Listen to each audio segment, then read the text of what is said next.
Welcome, everyone, to a somber and sad edition of After Party. Thank you for tuning in. If you're like me, you have been consuming an endless deluge of bad news since what, if I'm remembering correctly, would be about 2:30 p.m. when videos started to come in from Utah Valley University showing what appeared to be the shooting of Charlie Kirk in the neck. He was assassinated on broad daylight on a college campus this afternoon in front of droves of students and now in front of the entire world. Megan did truly the Lord's work and held down the fort with an incredible live broadcast where she and Glenn Beck and others learned on air details as they were coming in about what happened to Charlie. There was enormous hope throughout the afternoon that maybe a miracle was in store because at one point it appeared Charlie had been brought to a local hospital and stabilized. There were reports of a blood transfusion, but unfortunately, within a few hours, we learned that he did not make it. There are not many details right now on the suspected shooter. Nobody, as of right now, is in custody. We will get into that in a moment. And we will be joined this evening by friends of mine, which I am so grateful for. Chris and Sarah Bedford, a wonderful, wonderful married couple whose work I'm sure many of you are familiar with, will be with us in just a few moments. We will bring you some ghastly media coverage from this afternoon, so you're aware of how this is being treated. Now, the New York Times did just publish an editorial. I'm going to talk about that as well, condemning what happened to Charlie. And then we'll get into some deep discussion about history, where we've been and where we might be going. But first, let's just start with the news. In the last hour, President Trump published a roughly 4-minute video from the Oval Office addressing the nation about what happened to Charlie Kirk this afternoon. Let's go ahead and roll the video. This is a dark moment for America. Charlie Kirk traveled the nation, joyfully engaging with everyone interested in good faith debate. His mission was to bring young people into the political process, which he did better than anybody ever, to share his love of country and to spread the simple words of common sense.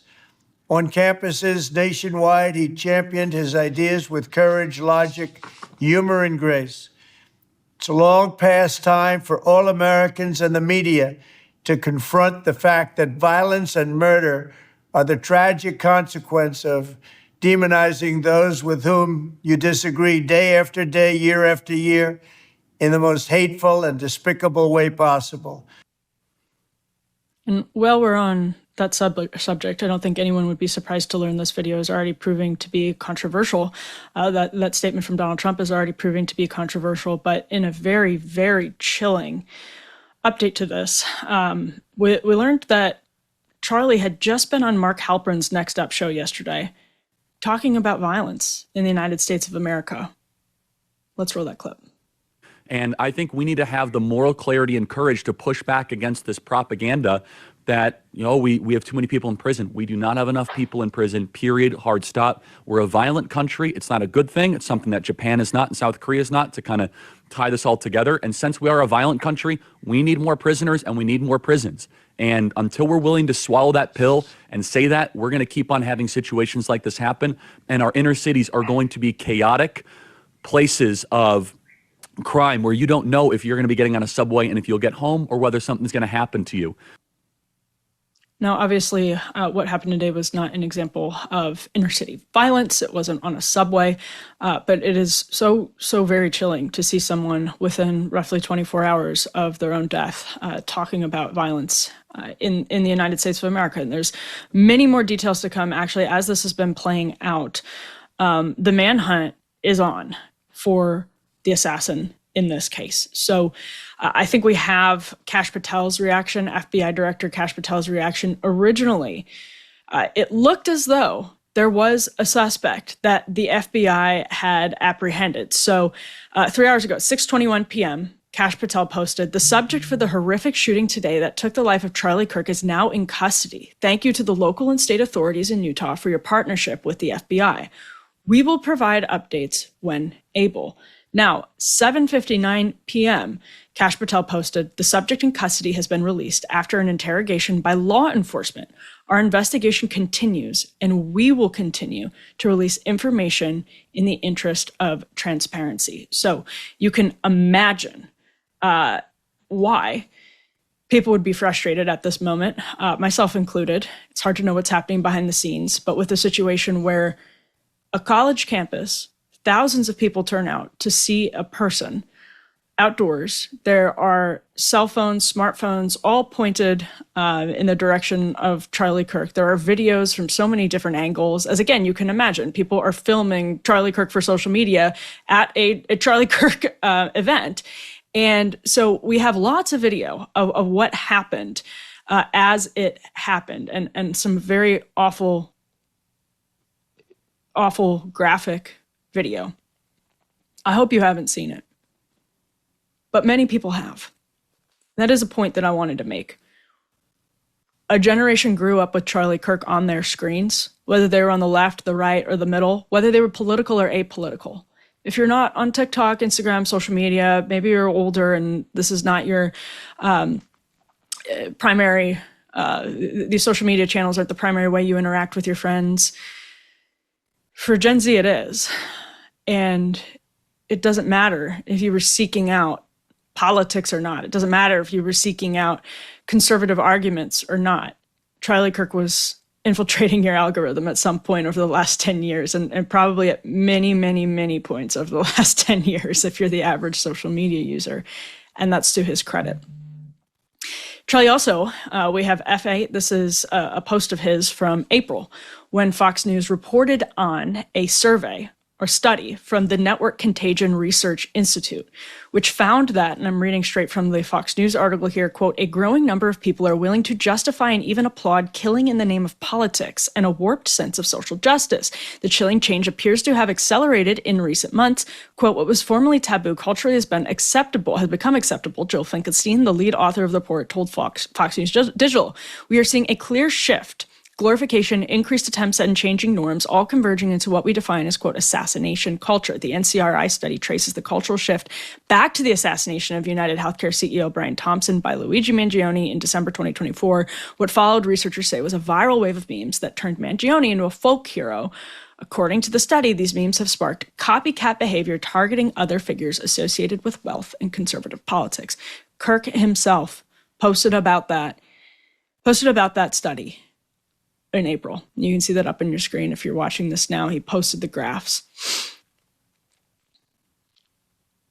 Now, a point that was made by the author of that survey is we often see this culture of violence, assassination culture, as the author calls it, crop up when people feel out of control. It can be traced back to a feeling of lacking of control. And one of the reasons people were irked by, people on the left mostly, were irked by Trump's statement tonight about radical violence from what he describes as the radical left, is that, they say, well, what about what just happened in Minnesota? What about what just happened in Minneapolis, which we still don't really fully understand.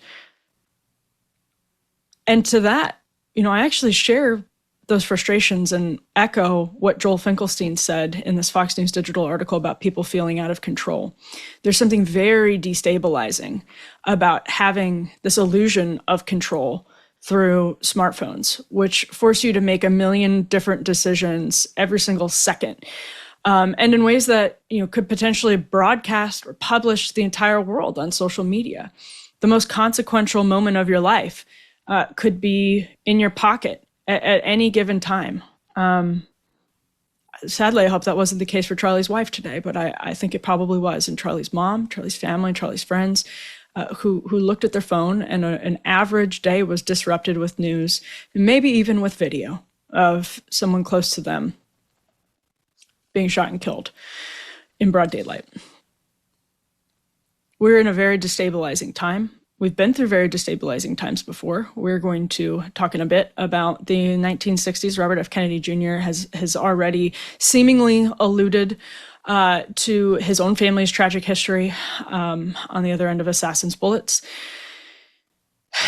and I'm paraphrasing him, but he said something to the extent of another truth teller has been silenced by an assassin. We've been through these periods before. We've been through technological destabilization, but none of the periods have been exactly like this one. And we're going to get into some of the reasons why in a moment. But, you know, I just do want to say, you know, Charlie and I came up together in the conservative movement. We did not often see eye to eye, and maybe someday there will be a time for all of that backstory. But we came up together. We were the same age. And my first job out of college was working at a conservative group with students on college campuses. And actually, some of the insight I have into today's media comes from that experience, which was, you know, helping kids organize these events on their college campuses with Ben Shapiro, who at the time was very much in demand. And Ben, as he was reflecting live on what happened to Charlie today in a conversation with Michael Knowles, talked about how his security told him to wear a bulletproof vest when he spoke at Berkeley in recent years, and he thought that was overkill. But I'm telling you, if you've ever been behind the scenes of putting together some of these events, you know it's really not overkill, especially when there are outdoor elements, as there were today. There were reports that there was some security up by Charlie. We're going to find out more about this. One of the most disappointing things, as we've just mentioned, is how little we know at this hour, given how many people watched this happen and in such close proximity on a college campus in broad daylight. But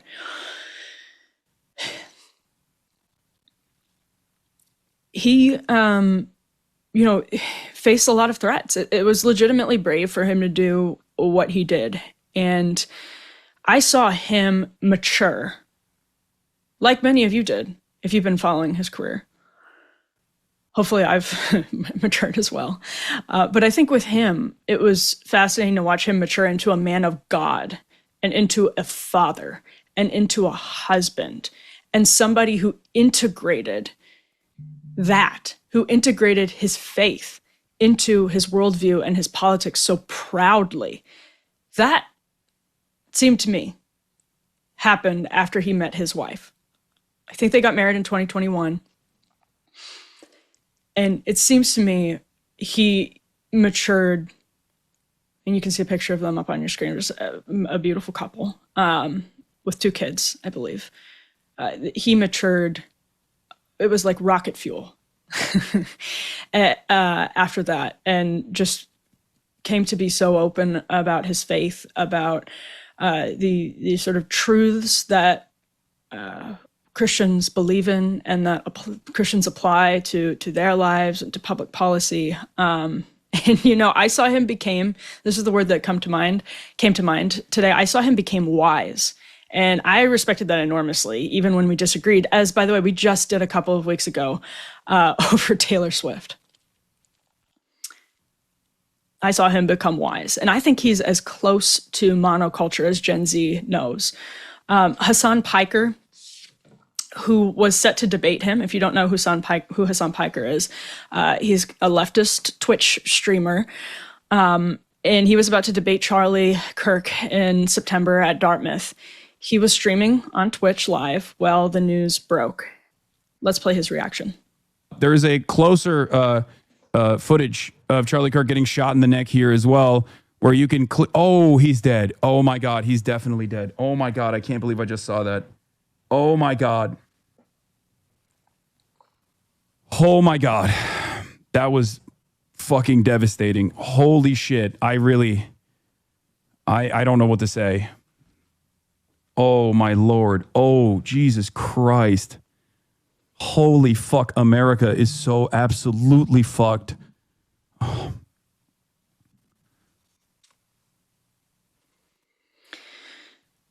Hassan went on to say that, you know, sort of chiding some of the people on the stream who were celebrating this. We're going to get to the media coverage in a moment, but he sort of chided the people on his stream celebrating it, saying, this is clearly a threat to more than just Charlie Kirk. This is a threat to many people, and it is not a good thing for the country. The New York Times editorial board, just within very recent, I think probably within the last hour or two, published an editorial that said, quote, "This is a moment to turn down the volume and reflect on our political culture. It is a moment for restraint rather than cycles of vengeance or the suspension of civil liberties that some urged on Wednesday. It is also a moment to engage with people who have different views from our own. When societies lose the ability to argue peacefully and resort to violence, resolve their political debates, it usually ends very badly." And I have seen some reflections on Charlie's life to that point, and I think they are accurate. I wanted to I'm going to read a post from a woman named Rachel. I don't quite know how to pronounce her last name, Bitkofer. She said, "I went on Charlie Kirk's debate show back in 2022. He plays a character. The real man was exceedingly polite and completely engaged with the young people in Turning Point. That character spread hate and poison, but there is a human behind it. I'm praying for that human." You could have just said, "I'm praying for that human," of course, in this case, but Charlie Kirk was not playing a character. Charlie Kirk was not playing a character, and that is an incredible misconception that I think speaks to an ignorance. Going on Charlie Kirk's show doesn't make you an expert in Charlie Kirk in the same way that many of the followers of Charlie Kirk, even people on the left, would have told you this man was not playing a character, nor was he anything other than mostly polite, even when he was debating people he disagreed with bitterly who were accusing him of being all kinds of awful, awful names. Just in recent years, I think that became especially clear. Charlie Kirk was not playing the role of some angry, misogynistic, conservative debate bro. He was playing the role of a sincerely committed Christian husband and father who genuinely believed in Donald Trump and genuinely believed the country was veering in an unsafe direction. Kyle Kalinske also pointed out a thread from someone named Robert Downen, who posted, "I'm not in any way speculating, but I'm actually shocked how few people know that Charlie Kirk has for years been among the most reviled people on the planet by white supremacists, many of whom were radicalized by sustained campaigns painting him as an anti-white fraud." Kyle posted, "It's astonishing to me how many supposedly political people seemingly don't know about this." And that's true. You can go back to the beginning of Charlie Kirk's ascent in conservative world, and he was pretty vocal. He's always pretty vocal to the point where he attracted bitter critics, animated critics, who called him anti-white and all kinds of weird names and relentlessly hounded him. This is not a man who was playing a character of a bitter, angry person, and only someone who doesn't truly understand what he was doing would say something to that extent. And finally, before we get to our guests, I mean, what the New York Times is getting at there is this is a man who was engaging in civil discourse on a college campus. It's a little rowdier than it might have been in 1955.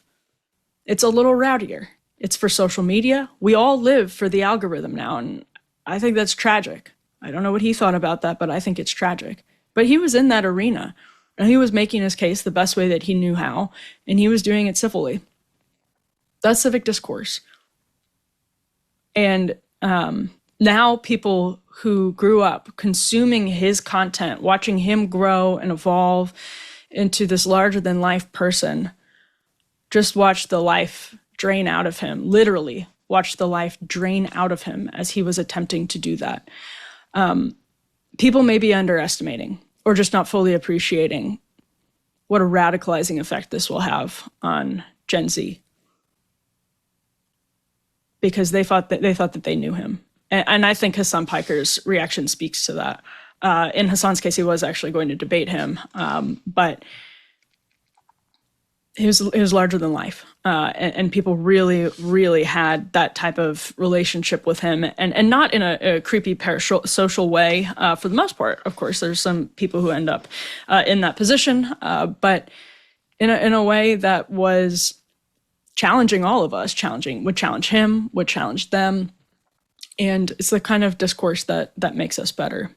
If you are like me, you are definitely looking to support more made in the USA manufacturing this year, which is why I'm excited to talk to you about a warehouse. Whether it's home decor, clothing, or furniture, it's become extremely difficult to find high-quality products that aren't made overseas. A recent Forbes report revealed that annual earnings for small businesses across the U.S. have dropped by over 75% since 2023. Small businesses in this country are struggling to stay afloat, with the likes of Amazon and Target dominating the market. It's no wonder.